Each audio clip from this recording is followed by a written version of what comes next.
Hello there, everybody. We are live on the MMA Fighting YouTube channel with another edition of On to the Next One, coming off of a very emotional UFC 291 event where the highs were very high, the lows were very low. We have a new BMF champion, and Derrick Lewis might have just given us the greatest 6 minutes in the history of combat sports last night. But a lot to talk about from a matchmaking perspective. Thank you for having us here early on a Sunday morning after just a crazy day and a half, if you will, of combat sports action. But I am Mike Heck, and as you can see, my best friend's back, and you're going to be in trouble. Hey now, it's my best friend, Alexander K. Lee, the co-host, the co-matchmaker. How we doing, AK? Happy Sunday. We're doing good. We're a little, as always, a little sleep deprived after pay-per-view. A little, even more so, if you, I don't know, Mike, if you stayed up at all for the Ryzen action, which was extraordinarily eventful for anyone who did not keep up with those results. Both Pitbull brothers fought at these Ryzen shows, and Patricky, the less decorated one, won. I think is expected. He fought, right? Am I making stuff? I'm going crazy right now. Patricky won. Yes, Patricky won. Patricio, a lot of people are probably just finding out now, was knocked out in the first round. So feel free to catch up on that, guys, while you are watching our show. Or the wonderful Guillermo Cruz stayed up in his time zone to take care of this action. Lost to Patricio Pitbull to Chihiro Suzuki. So a short notice fight for both guys. Kind of a wild circumstance. Don't think this hurts Patricio Pitbull that much. But again, for anyone out there just hearing about this, I mean, I'm totally blown away. Maybe the upset of the year. But yes, UFC 291, great show. Another great show in Utah. Shout outs, Weber State in Ogden, Utah, where I have family. The alma mater of Damian Lillard. Dame, come to Toronto. Come to Toronto, Dame. It's lovely up here. Yeah. Hey, listen, maybe he's watching the show right now. So I'm sure he is. Yes. Well, I mean, this is going to be an interesting program. Normally, we do this in podcast form. Everyone submits their picks via social media. The live shows are a little bit different. It's going to be chat-based. So if we talk about a specific fight, if you have certain matchups that you have in mind for said fight, we'll pull them up on the screen. We'll give our picks for who winners and some of the men on the other end of those victories, the losses, if you will. Where they're going to go. We'll go through the main card, and then we'll do wild card picks for us. And then after that, we're just for 5 to 10 minutes, we're just going to get after it and just turn it over to you. A nice wild card round. We'll pull up your picks. We'll discuss, and we will go from there. So AK, are you ready? Are you ready to do this? I'm ready. I'm excited. This was pretty easy. I guess this usually is when we have, a lot of notable names in the main card. So yeah, I'm ready to rock. All right, well, let's start with the main event. Let's start with the new BMF champ, Justin Gaethje, lived up to the nickname. A lot of people penciled this in as a fight of the year nominee, and Justin Gaethje's like, I've had enough of those. How about a knockout of the year nominee? And I don't know if this one's probably not going to win knockout of the year. I think the Adesanya knockout is probably number one, but there are others. This will be on the top 5 for sure. Head kick. Knocks out Dustin Poirier, very similar to what happened like 11 months prior in that same building when Leon Edwards knocked out Kamaru Usman. Almost a similar kick, setup, and everything. And Justin Gaethje gets it done. He exacts a little revenge, gets a KO of the year contender, and this one's pretty easy, AK. We know where he's going. We have a lightweight title fight coming up in October between Islam Makhachev and Charles Oliveira. If Justin Gaethje is not fighting the winner of that fight for the undisputed lightweight title, something is terribly wrong, right? I mean, listen, a lot of things have been wrong with the lightweight division. I feels like they never. Khabib got some great fights. He got Poirier, he got Gaethje, he got McGregor. So I guess in that sense, they have been they have had good fortune with putting together the fights they want at 155. But Makhachev's run has been a little screwy, though I did love the Volkanovski fight. I guess I'm just feeling bad about Beneil Dariush. I just feel like it's so weird that Beneil Dariush somehow didn't get a title shot. Charles and Oliveira too. Charles and Makhachev too. A fine matchup. I'm happy to see it again. I didn't expect to see it so soon. But yes, the logical thing would be for Justin Gaethje to fight the winner of that fight. But I don't know. Stranger things have happened. There's all this McGregor chatter. All the headlines coming out of 291 are about Gaethje responding to McGregor. He is giving him the "I don't care about McGregor" response.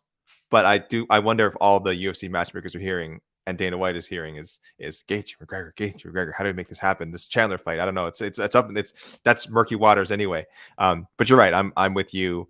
If this is a crystal ball pick, this is a magic wand pick. I think Gaethje has to fight the winner of this one. I just think it makes too much sense. Yeah, I just don't see a world where Gaethje, like, I understand Gaethje wants, I think every fighter wants to get that big bag of money. And if Justin Gaethje becomes the lightweight champion, then he can fight Conor and get an even bigger bag of money. And even if he loses to the Makhachev Oliveira winner, he could still fight Conor down the road. So that fight is, I guess, a back pocket fight. But I think Justin Gaethje truly just doesn't want to give Conor the time of day right now. No one does. Yeah, no one does. Remember when it was everyone calling out McGregor? Now all the fighters are like, is this guy still like? Will this guy go away? Like, why are you? Everyone's always like, why are you asking me about McGregor at this point? It's like, is this really a topic I have to talk about? A lot has changed. That's what happens. You win one fight in 6 years, 7 years, however long it's been for McGregor. It's brutal. It's been a bad run. The only one that's given Conor the time of day is Michael Chandler, and Conor ain't giving him the time of day, even though even though they're on the Ultimate Fighter together. Spoke this matchup into existence. We were joking. We had been joking for a long time in our internal Slack. I think people joke on social media as well. Like, how many times has Chandler said, "I want McGregor. I want McGregor. I want McGregor." In unrelated interviews, like, I think unprompted, he would bring up McGregor. We have at least, like, over the course of 2 years, like 7 or 8, 9 different headlines on MMAfighting.com with Chandler calling out McGregor in some way. And it looks like he made it happen. It looks like he did everything to make it happen, and somehow it won't. So that's again, that's this crazy business, right? Yep. So I guess Michael Chandler's gonna have to fight Arman Tsarukyan after all that. What a crazy stretch it has been. I still think the UFC's gonna try to make that fight because I think the UFC really likes Michael Chandler, but Conor just does not seem interested in it at all. But that's Justin Gaethje. Easy pick. A difficult pick now is Dustin Poirier, because while we knew where the winner was going to go, and now Gaethje is an interesting challenge for both of these guys with how he looked, we had to figure out what was going to happen to the man who did not win the BMF title. That is Dustin Poirier. Just gets knocked out pretty viciously. He's out of the title picture for now. Maybe Justin wins the belt and they revisit that, but it kind of seems like both guys are like, okay, we've spent enough time in the octagon just beating the hell out of each other. Let's play ping pong or a game of billiards instead. But Dustin Poirier, in a very weird spot, went to the post-fight press conference and said, look, I'm not going to fight these up-and-comers. I'm only going to take fights that are going to get me excited. And I don't know what's really there for him right now, okay? So I'm curious, after UFC 291, where does the former interim lightweight champion Dustin Poirier go from this loss against Justin Gaethje? I had people DMing me one really good suggestion, so I didn't want to steal it, even though I agree with it. And I can't remember if I also previously matched up the suggestion, and I didn't want to veer from that. So I won't go to that for now. You mentioned Arman Tsarukyan. I think that's the way for Poirier to go now. It's name value wise, it is a big step down from the types of opponents that Poirier is used to. And I think he has enough leverage and also enough money to not have to take that fight if he doesn't want to. Not that he would ever avoid a fight. I'm sure if they sent him the contract, I'm sure he would sign the dotted line. But again, I think he's one of those guys who has enough cachet with the UFC that they'll want his opinion. They'll want his opinion. They'll definitely negotiate with his management as far as who he's going to fight next. But I was just kind of looking at the rankings, who he's fought already, who's already booked. Maybe he gets the loser of Makhachev Oliveira. I don't think so. I think I already I can't remember who I said I wanted for that. So I had previously, and the other reason I'm going with Tsarukyan is I had previously, after Arman's last win, said he should get the loser of this fight. I don't really see a reason to change that. This is also, we've talked about people squatting at the top of some of these weight classes, some of the more veteran weight classes, 155, 170, and that has to break up at some point. So this is definitely not a crystal ball pick. I'd actually be surprised if this got booked within the next 6 months, like booked before the end of the year, or Poirier even fought again for the end of the year. But if I were waving my magic wand, I would love to see Tsarukyan get a shot at Dustin Poirier. I would love to see that too. It's just not going to happen. I see a lot of people discussing a Dan Hooker rematch. Don't really hate that idea. I see a lot of Beneil Dariush. Dustin is not fighting Beneil Dariush. That fight is not going to happen. So what is the Dariush hold up? Dustin just doesn't seem interested in it. Just doesn't seem to get him excited. And Dustin at this point in his career is just wants fights to get him excited. The dude doesn't need to fight anymore. He does not need to, but I still think there's an itch there, but I think he's going to be very choosy with what he does. So Jed said this on the post-fight show, and I'm going to go ahead and agree with him. I can't really matchmake for Dustin right now. So here's what I think is going to happen. Nate Diaz is going to box Jake Paul on Saturday. That fight is going to happen. And then Nate is going to come back to the UFC. He's not going to go fight for titles or anything like that. But again, poor Michael Chandler. Nate Diaz is going to resign. The UFC is going to do everything in their power to book the trilogy fight between Conor McGregor and Nate Diaz. And Dustin Poirier is probably going to fight Nate Diaz next, and maybe his final fight. Maybe he fights Conor again, but I feel like Nate's the only guy, unless Gaethje wins the belts and the UFC presents the trilogy fight between Gaethje and Poirier for the title. Other than that, I just don't think Poirier cares. I don't think he wants to fight Tsarukyan. I don't even think like Fiziev would be like a really interesting stylistic matchup for him. And I don't even think that would get him excited. I think it's kind of just get the Nate fight done. Check that last one off the bucket list. If a title shot happens to come his way, whether it be short notice or the stars align for the Gaethje trilogy fight. Other than that, man, he's going to have conversations with it in himself. And if he doesn't get what he wants, he just won't fight. And I think he'll be okay with that. So this is not a crystal ball pick either, because when it comes to Nate Diaz, we never really know. But I feel like Nate can come back to the UFC, he can fight Conor and fight Poirier, and then he can go do other things. I think we both agree, though, Poirier for the rest of the year, probably just chill out. Probably just chill with his family, recover from this knockout. We're not going to see Poirier until the summer of 2024. That sounds right to me. Yeah. At the earliest. Yeah. And that's only if Nate is in the UFC. If not, he's just got to take more time off until something really exciting comes along. So we welcome the no picks, because I think Poirier's name is going to keep coming up for a while, and we'll just be like, well, we don't think he's stepping back in anytime soon, but certainly a viable pick. What about Colby? What if Colby wins the welterweight title? Because we know what's going to happen. What if Colby beats Leon? We know that he is not going to be like, hey, Bilal Muhammad, you're next. It's not going to happen. It's just not. What do you think? Do you think he'd be like, hey, Dustin, let's settle this thing once and for all. I'll give you one last title shot. Man, do we see a world where that happens? Do you think Colby would take that, or Dustin would take that one, or would he just not do it? I love Dustin Poirier as much as any self-respecting MMA fan. And I guess he could argue his last fight at welterweight, he won. That was because both McGregor fights were at welterweight, right? Yeah. So he could say, "Yeah, listen, I've got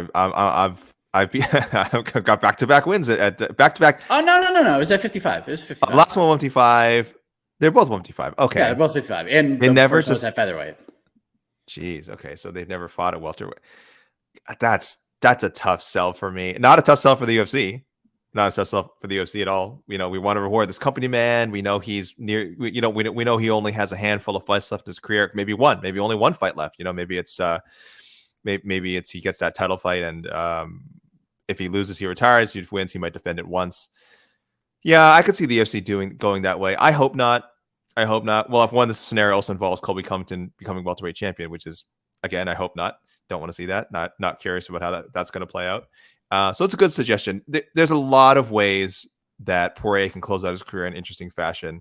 Again, I would love to see him fight Arman. You're right. That is not even on his short list at the moment, but stranger things have happened. So I'm gonna stick with my Tsarukyan pick. But yeah, Nate Diaz or what was I saying? Nate Diaz or help me, Mike. My brain just froze as I was talking about Conor. Are far more likely. I feel like we get one of these every time we have a show like this. No chance UFC would make Colby versus Poirier if you got the belt. I mean, there's just no world where there's no chance. Fans wouldn't have it. Which fans? Yeah, what are you talking about? Well, there's a huge segment of fans would be like, yeah, that's great. It's great. How many fans want Colby to fight Leon right now? Not a lot. Not a lot. But they're still like, everybody wants it. He's the man. We have to do it. Yeah. So, yeah. Let's move on to the co-main event. Again, this is going to be a pretty obvious one. Alex Pereira outlasts Jan Błachowicz. Before we get into the matchmaking, because we know who Alex Pereira is going to fight next, and we know what's going to be at stake. A lot of people screaming robbery, AK. Saw it all over social media. Continues. I see it in the chat right now, man. We got people saying Jan was robbed. Jan Błachowicz got robbed last night. It was a split decision, close fight. I think we learned a lot about Alex Pereira, no matter how you scored it. Will there be a robbery review on this fight, AK? I don't think so. Full disclosure, I was mostly on boxing duty on Saturday night watching the pretty solid Spence Crawford card.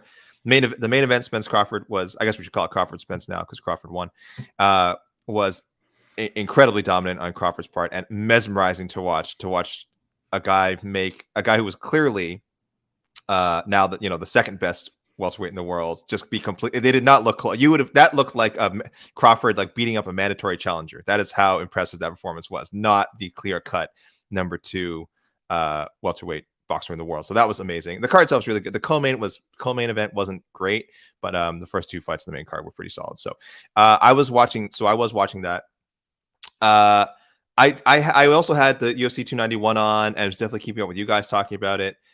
From what I saw, I just didn't see enough offense from Jan to justify calling this a robbery. Not that Pereira was crushing it.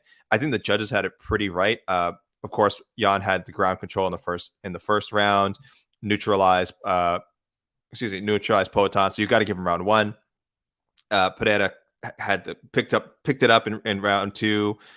Was able to keep the fight standing. Again, had Jan in a little bit of danger. It wasn't like crushing him, but definitely had a little bit of danger. So clear round 2 for Pereira, and then round 3. I wish either guy had been able to assert themselves more.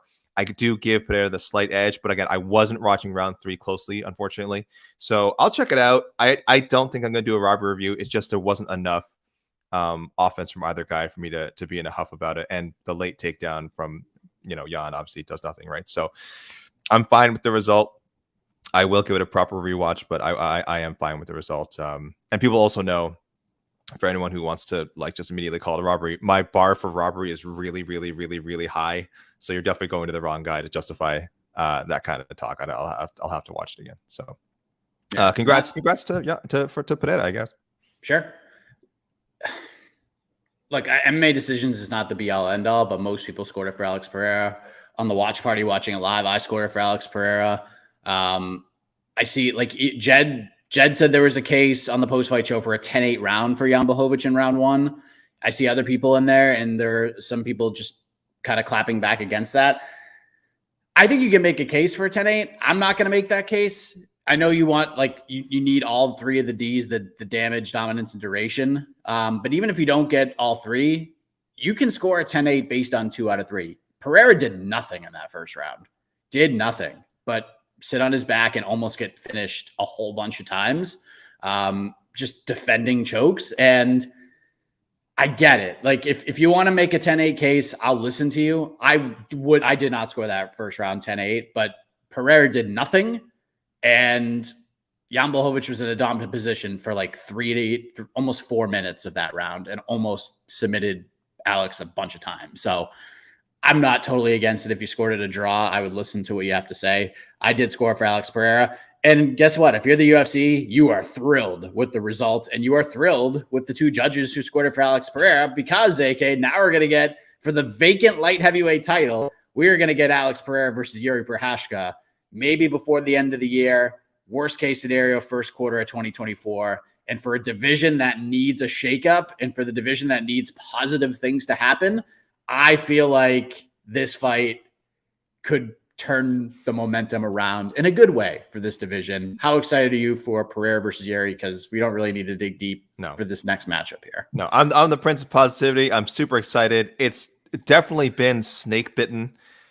Light heavyweight, the history of light heavyweight, I think we have to do a comprehensive feature someday because it's really gone to some enormous highs and some weird lows. So like it was the marquee championship division of the boom of the UFC, right? And we're talking Chuck Liddell, Randy Couture, Tito Ortiz. You can throw a bunch of other names in there, but those title fights were enormous for the UFC's business and for building the brand. And then there was and then later you had Rampage Jackson come in, Lyoto Machida, Shogun, and it became a bit of a hot Forrest Griffin, a bit of a hot potato title. I think only Rampage among those names that I just mentioned was able to defend it once. Oh, sorry, not Rampage. Machida defended it with the controversial decision. So a hard title to hold on to. And then John Jones came along and just went on a run. And that was its own story. It's the John Jones era of the light heavyweight division. And in some ways that still gave the title more steam, the names he beat, how long he was able to hold on to the title. And then we hit a bit of a lull. And as you said, it looks like we're coming out of it, but then we have this bad luck with fights getting canceled, fighters getting injured. We have two fighters have to vacate the undisputed title. So I don't know where we're going with it. I with the title itself, I know we have to have Alex Pereira fight Yuri Prochazka, and I'm greatly looking forward to it. I'm as optimistic as anyone, Mike. I want to be as optimistic as you, my best friend. I just, my fingers are a little bit crossed right now, though, that this does bring some sort of stability. And I just hope we at least get the fight, even if something weird happens after. Please just give us this matchup, and let's not have to wait too long for it. Yeah, we're gonna get this fight, and then we're probably gonna get Jamal Hill versus one of these two guys, which is going to be super fun. And who knows, we might even get Pereira Izzy at 205 for the title, even though Pereira said, if we do the trilogy, I'll do it 185. Why would Alex Pereira go to 185 ever again after looking so big and so good in this fight? It's crazy. Yeah, a lot of people are saying you can't score that at 10-8. I'm with you. I would not score it at 10-8, but I just kind of throwing out some of the things that people had to say about it. So we know where Pereira is going, AK. Where is Jan Błachowicz going now? Like, what does he do? Do we do the Ankalaev rematch now? Like, I thought Ankalaev would fight Johnny Walker kind of as not just a title eliminator, but kind of a UFC eliminator. Like, neither of these guys are on like the UFC's great side right now based on their last performances. What do we do with Jan Błachowicz now? I honestly don't really know.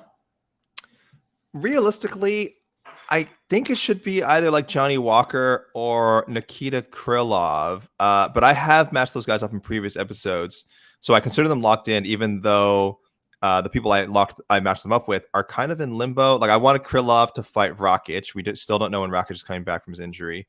And I wanted Walker to fight Ankalaev, and we just don't know where Ankalaev is, period. The dude has just fallen off the planet since that draw with Prochazka. So that's a bit of a murky situation.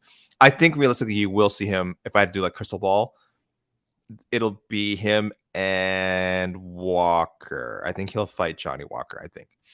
But again, since I don't want to change those picks and technically all four of those fighters are still in play, I'll call my shot in a different way, Mike. I want to see Jan Blachowicz fight Anthony Smith after he beats Ryan Spann again at UFC Singapore on August 26th. Interesting. I wonder if like Kennedy and Chichuku is in play if he wins his next fight because he's ranked now. Mm-hmm. Yeah, I don't know. I kind of feel like Ankalaev, they'll just run that one back. This is a great question, Jeff. Why do people say Jan versus Ankalaev is a bad fight? Dana just dumped on that fight right after, and I still don't really understand why. Is it the most thrilling fight you've ever seen? No, but it's really interesting because Jan is doing really well, especially with the kicks, and then Ankalaev just has to dig deep and get takedowns, and it kind of slowed down at the end after a really interesting start. But yeah, I don't understand why that fight gets so much like negativity. Draws too. Draws, when people just look back on draws, they always seem unsatisfied with them, which is crazy because some of the most exciting fights in MMA history have actually ended in draws. But yeah, it was, and again, it's part of this weird light heavyweight title like funk that we're in. So it was a good fight. It was definitely a good fight. It had some weird moments. It had some light heavyweight moments. But it's not a bad fight. Yeah, I do find it a bit strange that people would look back on it so negatively. Anthony Smith is another possibility, I think. Yeah, that's where I'm going. I think he beats Ryan Spann and gets that Błachowicz fight. I just didn't like what I saw from Anthony Smith in the Johnny Walker fight. So I just don't know how much is left in there. So it's, yeah, maybe span. I don't know. I don't know, man. That's a tough one. You want to know what else is a tough one, AK? The man who delivered the greatest free agency announcement in the history of combat sports. His name is Derrick Lewis, who comes out and flying knees Marcus Rogerio de Lima to begin a sequence of events that none of us will ever forget for the rest of our lives. Just runs over Rogerio de Lima, finishes him in 33 seconds. He takes his pants off, swings his shorts around. He's doing the DX chops. He's dancing around, throwing his cup in the crowd and his gloves in the crowd, and then says, hey, I'm a free agent now. Kind of want to stay with the UFC, but hey, F it. It is what it is. Derrick Lewis, free agent, AK. Are you booking him? Are you booking his next fight? Inside the UFC. As you brought this up, my best friend, your timing, as always, is preternatural. I don't know how you do this. The PFL just tweeted out, quote unquote, heavyweight free agent with the meme of someone whispering in someone else's ear and the hairs standing up on their skin. So that has to be some of the talk coming out of this, right? I think we mentioned it a lot on Slack. I don't want to step on your pick if this is your pick, that Derrick Lewis would kind of make a lot of sense as Francis Ngannou's first opponent in the PFL. Maybe we can run it back after that atrocious first meeting. And be optimistic that there's no way it would play out the same way it did when they fought before. You give Francis a guy with name value. Hopefully someone that Francis could knock out. Though it would be hilarious if Derrick Lewis went to the PFL and KO'd Francis Ngannou. So I see that's out there in the PFL. Again, probably listening to our show. I think they were listening to the show like right now and just put that tweet out as you were talking. That's pretty crazy. I went with Jairzinho. I've seen this. We had the suggestion a lot on to the next one. Feels like it could have happened at any point during Lewis's losing streak.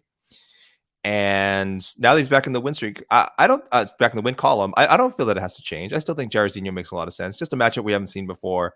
A fight guaranteed. There's that word again. Guaranteed to end in a knockout.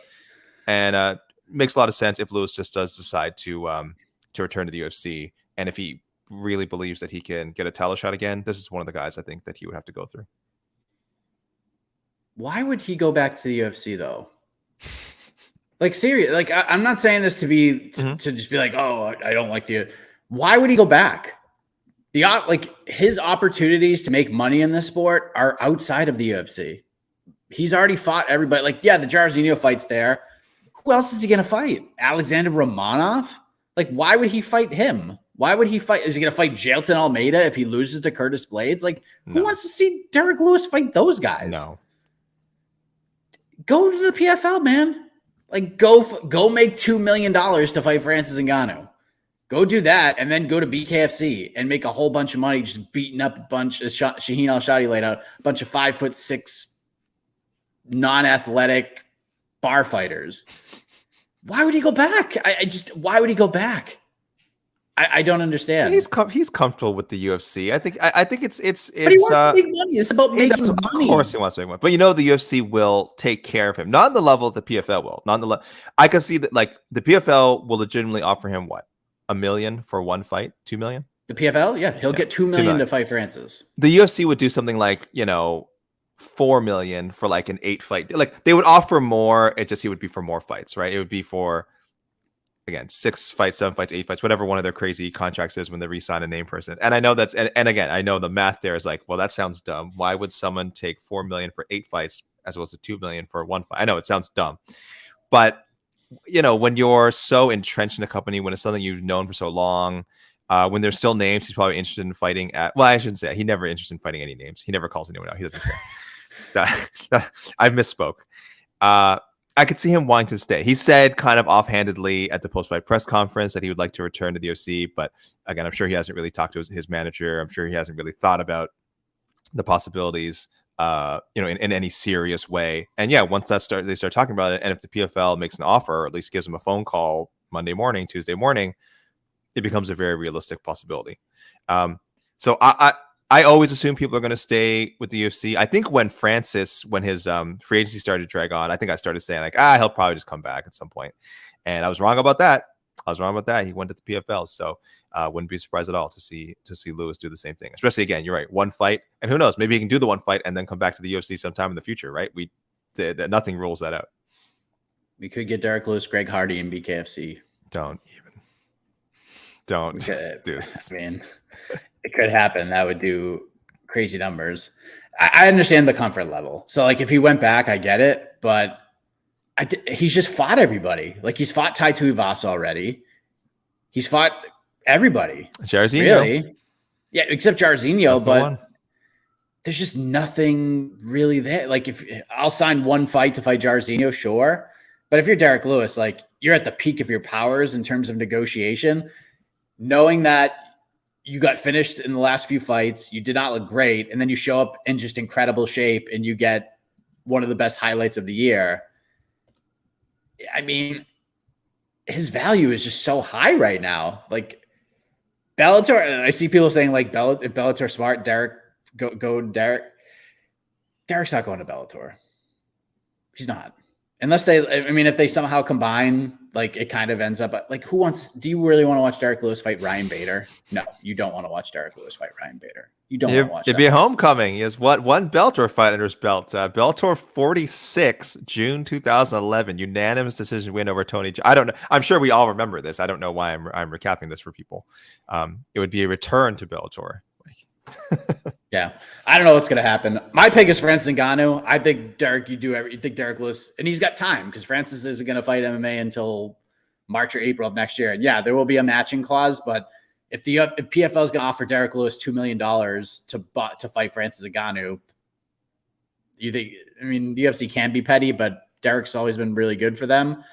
This has always been a pretty good relationship there, and I know the UFC would love to retain Derrick's services, but it's not like losing Derrick Lewis would hurt them in the long run. It's not like, oh, well, we're gonna have a terrible first quarter of 2024 because we don't have Derrick Lewis. It would sting, but be a free agent, man. Go explore your options. Go see what your value is, and go get that Francis fight, man. Like, go get it and go make that money, and then go to BKFC. Even if he can't get the Francis fight, I hope the possibility of the move gets and he returns to the UFC. I hope that UFC contract is a big boost from what he's fighting for now. I hope that last contract he signs is just for millions of dollars because, yeah, this man's put in so much sweat equity, so much blood for the UFC. He deserves to get. No matter what his next contract is, it still probably won't be what they owe him. But I hope it's at least close. I hope it's at least close to make him whole. Yeah. Arlovsky? Derrick Lewis? No? Mike, nothing? No? Doesn't get you going? No. Not really. The chance to beat a legend, the greatest heavyweight of all time, according to Jed Rasheed. Yeah. And look, if Derrick Lewis goes to the PFL, he's not going to be like, oh, I'm going to do the season and try to win $1 million. No, he's going to be he's going to fight Francis and then, like, maybe do one more pay-per-view fight, and that's it. It would be a very short contract where he would make a bunch of money. So we'll see. Someone suggested Derrick Lewis versus Andy Ruiz. This crossover boxing right now. It's a thing, AK. I mean, if you're Andy Ruiz, you probably got to consider that, right? That's a fun. Of course. That's a fun way to make a payday, right? Again, you assume he'd probably be the favorite in a matchup with Derrick Lewis. So yeah, Andy Ruiz, if you're out there and you're listening, I know you've had bigger boxing matches than this, but the fight game's fickle. I think, and I'm looking at Ruiz now. He's 33 years old. You could do a lot worse for bankable heavyweight opponents than pretty popular UFC star in Derrick Lewis. Yeah, just go out there and make a ton of money. That's all I care about. Go make as much money as you can. Right? If it's in the UFC, then stay in the UFC. But if it isn't, go get that money. Please, go get that money. Remember at the beginning of the show, I was like, the highs were very high and the lows are very low. And I feel like the lows are very low for the beginning of the main card because Tony Ferguson, Michael Chiesa just looked terrible. Tony had a moment, knocks down Bobby Green. There was a pretty nasty eye poke from Bobby Green to Tony Ferguson that, honestly, I watched the fight again this morning. I don't know why I did that to myself. I watched the first half of the fight and then I had to turn it off because it was just getting really sad. But I had to remember the moment when the eye poke happened and how much things changed from that point. And they changed a lot. They changed the entire momentum of that fight, just swung away from Tony Ferguson. Had Green in trouble. Green was breathing heavy, got knocked down. Eye poke happens. Green got to take the time, got his wits to him, calmed down, and then he just beat the hell out of Tony Ferguson the rest of the way, puts him to sleep with an arm triangle in round 3. And Tony Ferguson now on a 6-fight losing streak. Bobby Green gets a victory. Where does Bobby Green go from here, AK? What do we do with King or Bobby Green or whatever we're calling him? Yeah. I don't want to say much about Tony Ferguson. I've been saying all week. I've been saying since the Beneil Dariush fight, I just can't pick this guy to win fights anymore. We always seem to mention him showing flashes. He showed some flashes in the Diaz fight. He showed flashes in the Michael Chandler fight. He showed flashes on Saturday. And there just comes a point where you only have flashes. It happens to any great athlete, right? You only have flashes of what you once were. And in the fight game, it might be more true than in any other, in any actual sport. So, well, listen, we can talk about Tony Ferguson more later. I'm sure we'll have suggestions from the listeners for what T Ferg should do. For Bobby Green, I'm cheating here, Mike. I'm cheating. I'm picking a name that I actually didn't pick for too long ago because I realized that pick was silly. That pick was silly. I should have had foresight here, and I should have said this guy gets the winner of Bobby Green versus Tony Ferguson. I want to see Bobby Green and Dan Hooker. It's a great fight. Ooh. I can't believe it's never happened before. Makes a lot of sense for both guys. Because I think Bobby Green will have a number next to his name. Well, maybe not in the UFC rankings, definitely not in our rankings. But he has a name in MMA. He has been around forever. We talk about Tony Ferguson being a veteran. I mean, Bobby Green, I don't even know how many fights this is from now, like 50. I mean, Bobby Green's just it would surprise people, I think, how many he's had in the UFC. This was his 22nd UFC fight and his 47th pro bout, 46th pro bout. He's been around. So Dan Hooker shouldn't shy away from that matchup. Hooker back on track at 155, and this is a winnable fight for both guys. But if Hooker beats him, 3 straight for Dan Hooker, and he can start talking about a top 10 opponent again. Good pick right there. I see Bobby Green versus Matt Frivola picks from the peeps. I didn't know if you were going to change course and do Patty versus Bobby Green. The battle, the winner gets Patty. I don't know. I don't mind that. Bobby's in a weird spot. I kind of think they're just going to run back the Jared Gordon fight. Like, it's not, I don't think that's like a sexy pick, obviously, but I kind of feel like Bobby was booked to fight Jim Miller, or I'm sorry, Jared was booked to fight Jim Miller, got pulled from the fight because he went to the media day and said he had some concussions. And I feel like they're just going to try to put that one back together somehow. And maybe those two guys will fight for the chance to fight Patty. I don't know. I kind of think that's where we're going to go. I do really like the Dan Hooker suggestion. I like that pick a lot. Jalen Turner, I see out there. Patty. Yeah. Because I don't think like that win doesn't do a whole lot for Bobby. It's a good win. I mean, it's a name to have in the resume, but good on the resume. In terms of like title contention, there's just not, I mean, doesn't do a whole lot. So it's just kind of a vet fight, and Bobby Green gets it done, and there you go. So let's go to the other thing that happened on the main card. Kevin Holland just runs over Michael Chiesa. This fight was not competitive. I think like going back and sort of rewatching the watch party, I think GC and I made it sound like it was way more fun than it actually was, because Chiesa just showed a bunch of durability and he was scrappy, but just didn't really have anything for Kevin. He just looked like a dude who hadn't fought in almost 2 years and looked like a guy who's on the back nine for sure. And Kevin just kind of ran him over. So I think this one was pretty easy for me. It's Jack Della Maddalena. That's the fight we do with JDM. These two guys are kind of on a little collision course. Kevin's been talking about JDM the entire time. I think that's the direction we go, AK. Are we cueing the band here? Oh, man, we should have. That was the way I was going to go with it, because I wasn't here for the fight card that Jack Della Maddalena just fought on. So I was like, oh, well, that's perfect, because I wasn't here to make a pick for JDM, and Holland makes a lot of sense. But I didn't settle on that. First of all, he should be banned again. We had banned Kevin Holland before. We banned him during that. I think that year he went like 5-0 because he just kept taking short notice fights, and we're like, forget making matches for this guy. It's pointless. There's no way to predict what he's going to do next because he might fight again in a month. We should ban him again for the middleweight talk after. I think he said something like he wants to. What did he say? He wants to go back to 185. Was that in the immediate post fight interview, right? Not the press conference. Oh, he didn't do the press conference, or he did a presser backstage. But he said at some point he wants to fight at middleweight, right? I mean, he said that. He said that a bunch. Why? He's willing to bounce back and forth if he can keep fighting. I want to ban him. I know people are like, well, he was like a top 10 middleweight, and that's fine. He had some great wins at middleweight, but his ceiling is so clear in that division. It is now, if you get the right matchups, like Alex Pereira style, sure, he could maybe, sneak his way into a title shot, but he's already had a run up there, and his wrestling deficiencies plus the size difference with some of those guys, it's too much. It's too much. Why go back up to 185? Stop it, Kevin Holland. I won't ban him, but I will say, if he wants his next fight at 185, Mike, why don't we do it against a guy who was supposed to fight Saturday and who his next fight should also be at 185? Michel Pereira. Michel Pereira screwed up big time.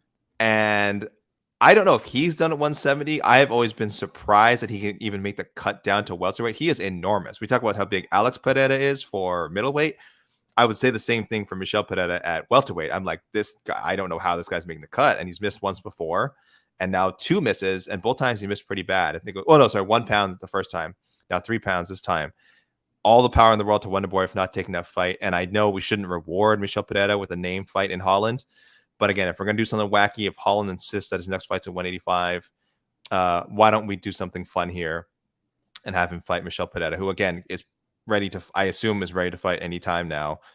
He wasn't injured. He just screwed up his weight cut. I'm not sure what the excuse is going to be. So yeah, let's just see what happens. Let's get crazy. Let's see what happens there. And then Michel Pereira can try to go back down to 170, and Kevin Holland should go back down to 170. I see a lot of people saying Kevin Holland versus Ian Gary next if Ian Gary beats Jeff Neal. That was, to me, the fight. Like, after Ian's last win, I wanted the Kevin Holland fight. I thought that made a ton of sense. Mm-hmm. Great name value, good call, all that. Yeah, we'll see. We'll see what happens with Kevin. Kevin's in that position where you just fight anybody, just cash those checks, and people are going to watch. Let's go to the wild card round, AK. We will matchmake for a fighter that we have not matchmade for yet, and we'll make a matchup for them right now. So it could be somebody who fought on the main card and didn't get a win. Anybody from the prelims. Where are you going with this one, AK? Who's your wild card selection for UFC 291? Well, we're definitely going to be friends forever on this one. I think we've got it, Mike. I think we've wild cards friends forever because Tony Ferguson is not retiring, and his next fight should finally be against Paddy Pimblett. The time is now, my best friend. Tony Ferguson, Paddy Pimblett. It made sense before. It still makes sense now. Let that be Tony Ferguson's retirement fight. We either get a great Robbie Lawler type moment where Ferguson finishes Paddy Pimblett to the cheer of an appreciative Las Vegas crowd, or we have one of the 5 most depressing moments in MMA history when Paddy Pimblett either submits Tony or knocks him out cold. So I'm not giving up on this. I still think it's possible. I would much rather see Tony retire, but if he's not going to, guess what? Hashtag El Kukui, Paddy the Batty, still alive. I said on the preview show that at that moment I didn't hate it as much as I did before, but now I think I hate it more than I did before because it would just be the saddest thing ever. This is not my wild card pick. It's Tony Ferguson, Joe Lozon, UFC 300. Just do it. Just throw those 2 dudes in there, and that's it. Like, it'll be fun. And one of these like veteran dudes, just go ahead and do that, and it won't be incredibly sad either way. Jim Miller's okay too for Tony. I went a different direction. Did you? You didn't go Tony Ferguson. You didn't. I did not. No, okay. No. I don't want to matchmake for him at all. I know. So this is, as people know, when it goes to a live show, we don't do like a full slate of listener picks. We're going to go to YouTube comments for those suggestions. So I did want to point out Justin with a Y on Twitter said, "I had an epiphany when I woke up this morning. Oh no! Sign Sherdog legend Jay Ellis and let Tony fight him at 170 or 155, depending on what Ellis can cut to. He last weighed in at like 167 pounds or something. Easy win, and Ellis can get a decent payday." I don't hate this idea at all, and I think the UFC needs more Jay Ellis. I think he should be a designated retirement opponent for any of these beloved fighters that we have, like Dustin Poirier, somewhere down the road. If he goes on a streak and wants to go out and win, you put him in there with Jay Ellis. I think the possibilities are Kamaru Usman. I don't know. Maybe I don't think he's going to go to losing streak anytime soon. I think if you lose one more time, he's probably done. But should he go down that? Tyrone Woodley versus Jales would have been a great. I think they already fought actually. Would have been a great way for Tyrone to end his UFC career. So Justin with a Y. I like where your head's at. Tyrone has not fought Jales. I like where your head's at. Let's get Jales in the UFC. Let's get Jales paid and get him and put some of these stars out on a high note. Don't hate that. Kind of a New England legend. JL is like all his fight. He just fights at like every Cage Titans card and like every New England fights cards. It's crazy. Dave asking if Lozon's still fighting. He is not officially retired. He hasn't fought since UFC Boston in October of 2019. He was supposed to fight Donald Cerrone, if you can remember that. And then he hurt himself putting his socks on, which is, I still can't believe that's an actual real thing. But Lozon said like he wants, if the date, the opponent, and the location is perfect, he would do another fight. So yeah, I think Lozon would certainly take that one, and I kind of am cool with that. I'm going with the guy who's supposed to fight on Saturday but didn't, and not Joe Pereira. I'm going with Wonderboy Thompson, AK. I'm going with Stephen Thompson. I was curious to see like what the reaction to all of this was, and I don't blame Wonderboy at all for not taking this fight. Like, not even a little. There are some people out there who just like to complain and just throw shade at everybody. But the dude's already been here and lost, and his title hopes are dangling by a very thin thread where any loss, he's just never going to fight for the title again. He still truly believes he can get there. And I think, honestly, with his popularity, I think he can get there too if he's booked the correct way. Now, how is the UFC going to proceed with this? Are they just going to...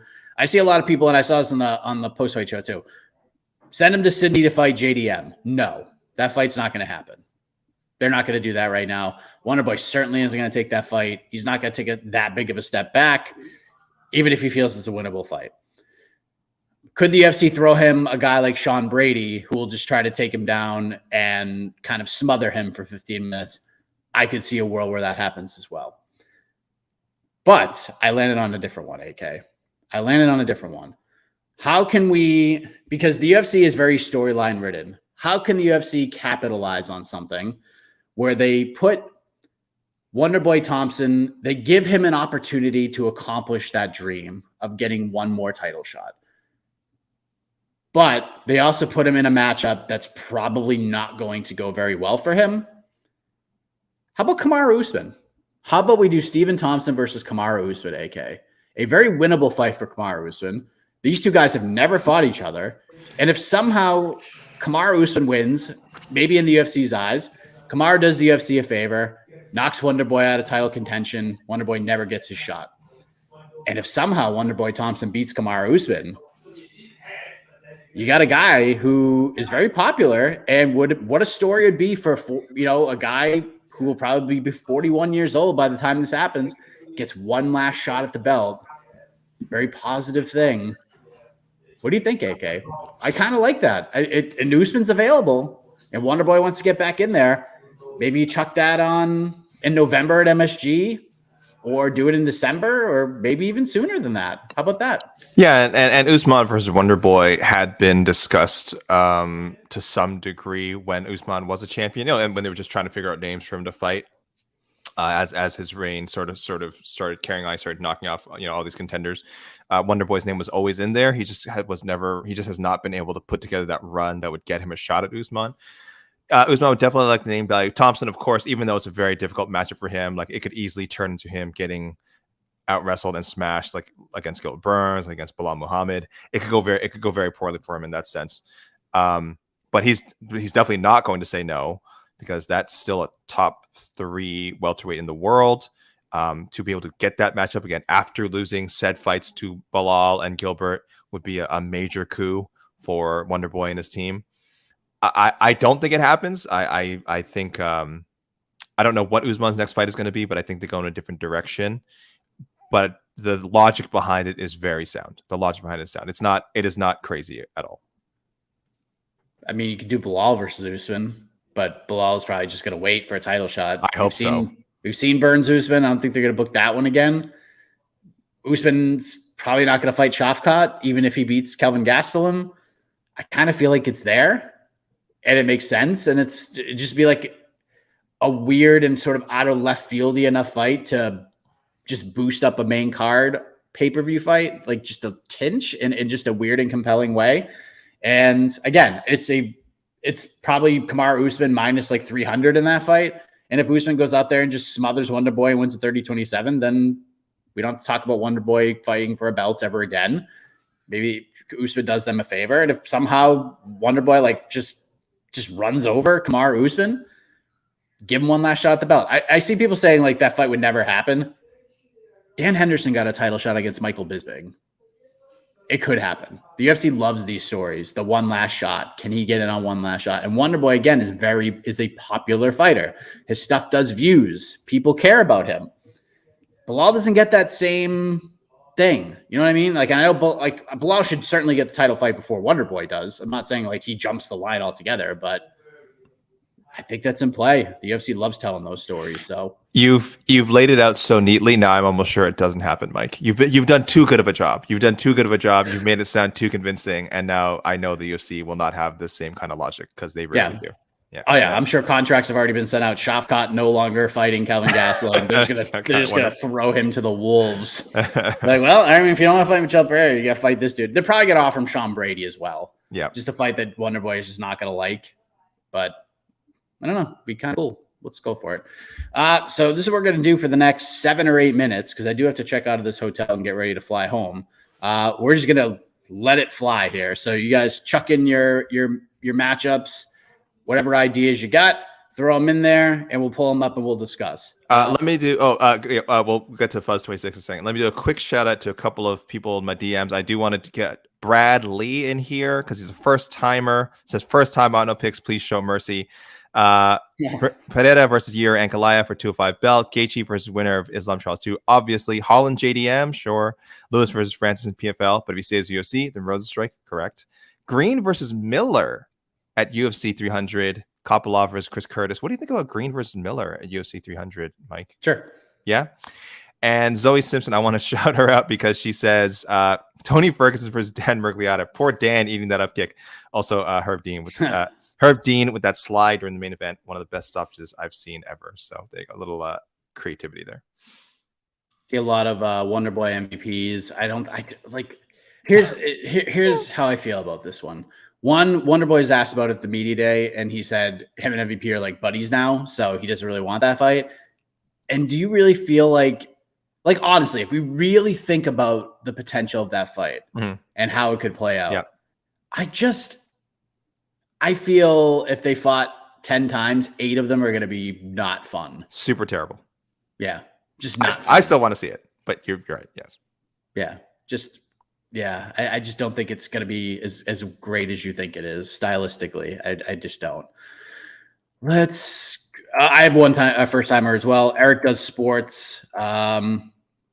Let's see. I wanted to share a post 291 thought and pick. If it's not too late, this is in no way meant to be a doo-doo, but hear me out. Is there an Ice Cube's chance in Hades that the UFC would consider turning Alex around and offering Izzy the novelty shot at the vacant 205 belt in Sydney? It's so dumb, but it is so UFC. I would love that. My imagination just can't see Strickland and Izzy fighting right now, but I could see the UFC upping the dumb ante to milk the Alex matchup and save Yuri for a European card. I hate to come out of the gate hot, but I can't get the evil thoughts to stop. Thanks for hearing me out. That's good. Great website. Some might say the best. Cheers, Eric Does Sports in Colorado. It's good. Let's go full dumb. I have no interest in the Strickland Adesanya rematch. Zero. I mean, one, because Strickland's a piece of human garbage and shouldn't be getting UFC title shot. 2, I stylistically I have no interest in it. I don't know why. That fight's gonna happen. So gosh, I hope prepare not. Ourselves but I mean, that's a dumb matchup. Let's go full dumb and just do a quick turnaround for Pereira and just have that trilogy. I don't think that happens either. I think you're right. I think Strickland's probably more likely.